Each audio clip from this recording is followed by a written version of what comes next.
I think it's as simple as just committing to what's written down. You know, I always say this, it's all in the script. The script was so good, and our job is to do justice to what's written down. Chris, I don't think I can say goodbye to you. No one is saying goodbye, my love. Just tell our story. No need to make anything up. Just tell them the truth. Good evening. Yesterday morning, 2 bodies were found buried in the back garden of a house in Mansfield. This your signature? No comment. It's okay, Susan, you can answer. Sorry, yes, that's my signature. Following is an account of the events as I recall them. No need to make anything up. Just tell them the truth. Whatever it is, it'll be between us. Just you and me.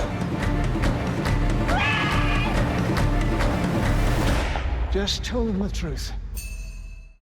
Well, I'd never read anything done in that way. So, you know, including the fantasy elements. So that it meant purely from an acting point of view, it was just so much fun to do, and that, you know, you're telling your story, but you go into this.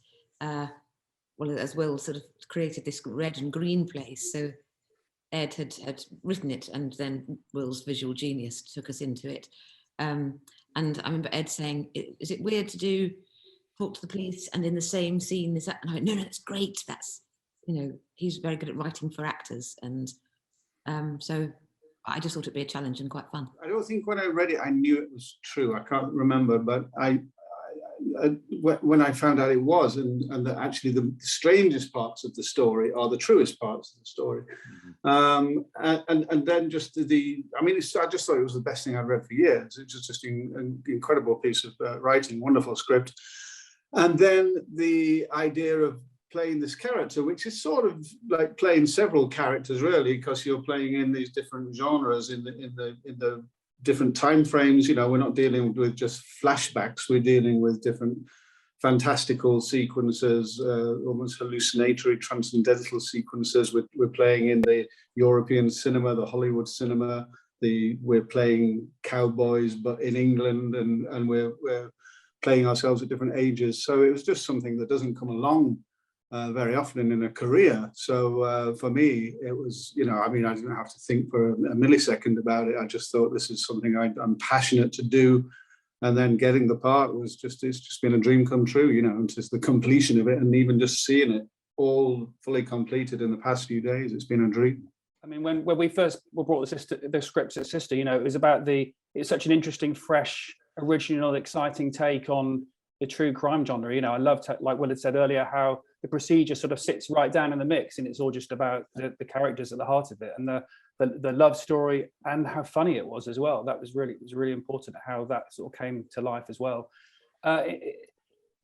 You know, I think you have to just, you know, you have to believe in the script and the writing and the direction and the cast that you involved, and also the incredible heads of department we got involved in the show. So it's always a challenge. Every show is a challenge if you're ambitious and you're bold and you want to try and push to try and make something, you know, amazing. And it was challenging but for all the right reasons. And everyone embraced the challenge, and it was incredible to watch everyone, you know, succeed and produce and make the show that we've made today. So yes, it was challenging, but it was fun getting there. Inherent in the script were fantasy sequences, you know, these dramatized versions of the police interviews, flashbacks or memories, and, you know, lots of playing with the form, which was one of the things that was really exciting, you know, when I first read these scripts. And also one of the big challenges is how do we kind of honor these ideas, but make sure they always serve the story, always serve the characters, and feel germane to, you know, the psychology of what's going on with Susan and with Chris.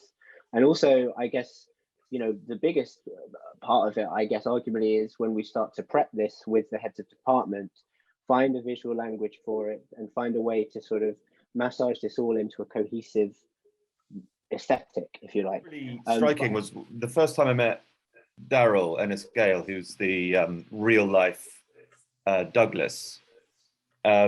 one of the first things he said, and he talked about with Chris and Susan, was that they're still in love, and that actually during the police interrogations, the police had said to him, well, they're just clearly incredibly in love. And so that was just like a really striking thing to start with. I don't think I necessarily thought that I was making a love story when I first started writing it and developing it, but it was so ingrained in their relationship that I think it was kind of inevitable. And I think, yeah, certainly sort of halfway through development, we were thinking, okay, this is as much a love story as it is a true crime story. Okay, so let's get back to you then, Mr. Edwards. That following Friday, you both take the coach up to Mansfield. That is correct. The Friday right after I finished work. And she still hasn't told you? I'm getting to that. It wasn't until we arrived at the house. First, we picked up fish and chips. We always have fish and chips on Fridays. It's just when I'm tucking in that Susan starts to act a bit different. And suddenly she says something like, I can't stand it anymore. They haven't gone away, they're upstairs. oh, of course, what are they doing upstairs? Why don't they come down and say, hello, something like that. And then, I don't remember the exact words, but then she says something like, Because they're dead. oh, what do you mean? It's a surreal disbelief thing. I lose all interest in my haddock and chips, and I love haddock and chips. It's my favourite. Big deal then. Well, I've not had a single bite of haddock since that day, strictly cod. Isn't there a smell? What? Oh, you mean a fish smell? It was warm that week, we checked. Yeah, but it was night when we was eating our fish and chips. The point is that the bodies would have been lying there for days. Forgive the unpleasant image, they're your in-laws after all, but it would have been quite a stench. Ah. Yes, well, I know. That's one of the, but no, I didn't smell it. But Susan said, oh, well, later I think she said that there had been an awful smell. But no, I didn't notice it at the time myself. It's always harder to play a real person because, for obvious reasons, I think, anyone could go, she doesn't sound like that, doesn't look like that, whatever. But in this case, we never met them. So I spoke to the real Douglas and said, what does she sound like? What's her accent? And he said, she sounds just like you. So I went, oh, great, well, I'll stick with that. And he might have a terrible ear for accents, but I ran with that because it was easier. And then a lot of your job is done by incredible hair and makeup teams and taking you, back to the 80s and as David was saying, all these different film genres. But I think it's as simple as just committing to what's written down. I always say this, it's all in the script. The script was so good, and our job is to do justice to what's written down. So yeah, I'm not big on research. So, but I knew that Ed had already done all that for us. So yeah. My first instinct, before I'd really talked to anyone, I was like, well, I'd love to go and meet this guy, not knowing that it wasn't possible to do that. In the end, I think I'm glad I didn't, because, for all one feels an enormous sense of responsibility to be playing a real person. I think not far into filming, it didn't really seem that important to me that it was someone real, because it became about playing this character in the script, in this style of filmmaking and under Will's direction. So it not that it felt like any other project, because it certainly didn't, because of the extraordinary range of this project.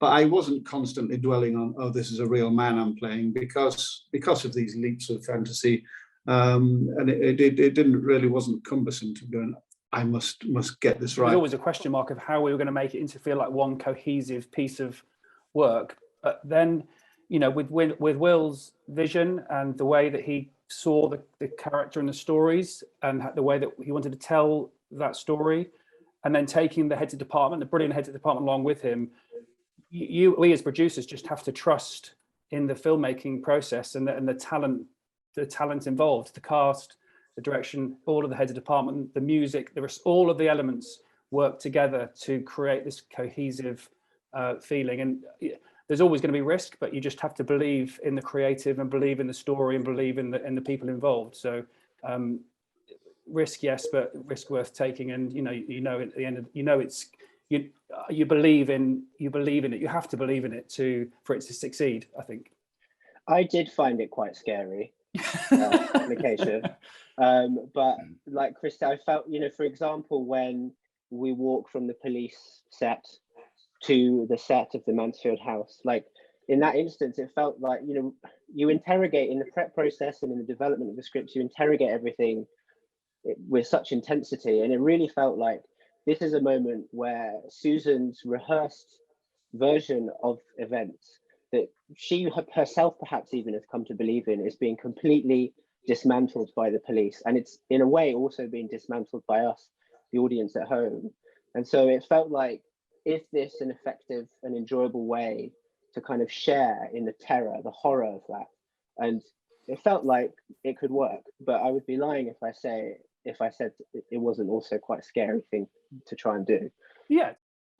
I need you to promise me something, Tabitha.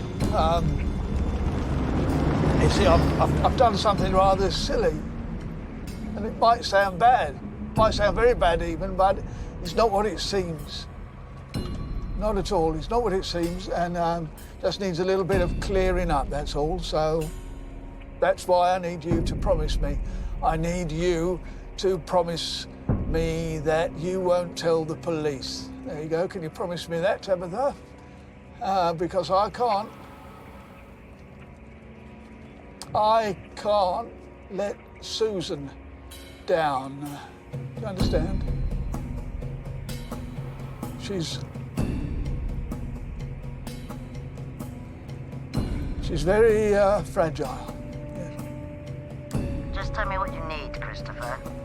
I'm always here for you, you know that.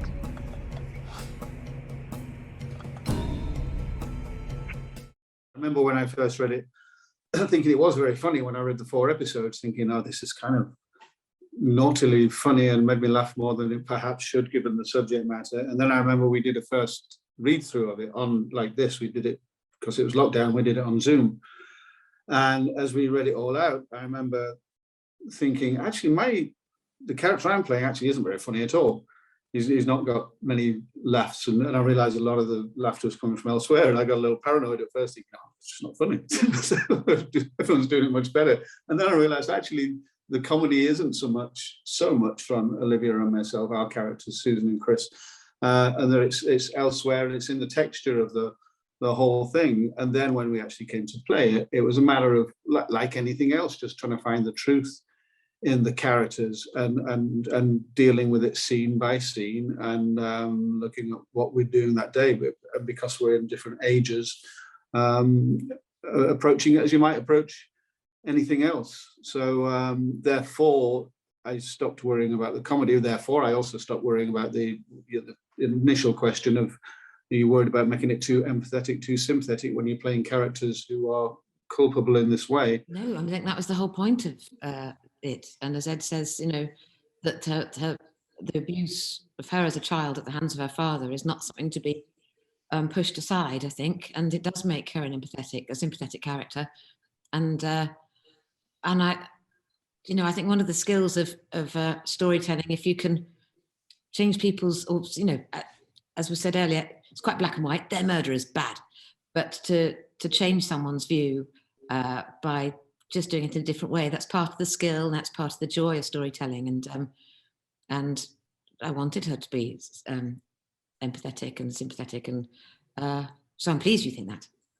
From my point of view, I always felt like, and related to your previous question actually, was trying to understand from Susan's very traumatic backstory, how does that relate, if it does, to her fascination with classic Hollywood films, with the open plains of the Wild West? Is it in some way a kind of yearning for some kind of fleeting sense of freedom, if there was a feeling of having had her freedom taken away from her long before she was even arrested for anything? And so I felt like, playing out these different, romantic memories of first getting together with Chris in a kind of cinematic old Hollywood way, and then again, kind of feeling the tension and the vulnerability of presenting a very constructed, rehearsed version of the truth to the police. Like, all of that felt like it spoke to how they were feeling. And indeed, it kind of speaks to this theme of different versions of the truth that I touched on earlier, where I think part of it is us also just, being quite honest with you, the audience, about the fact that we also are just storytellers, and this also is just our version of the truth. We don't have any agency over the truth. These are fictionalized, dramatized versions of these characters, and we're inviting you to sort of draw your own conclusions ultimately.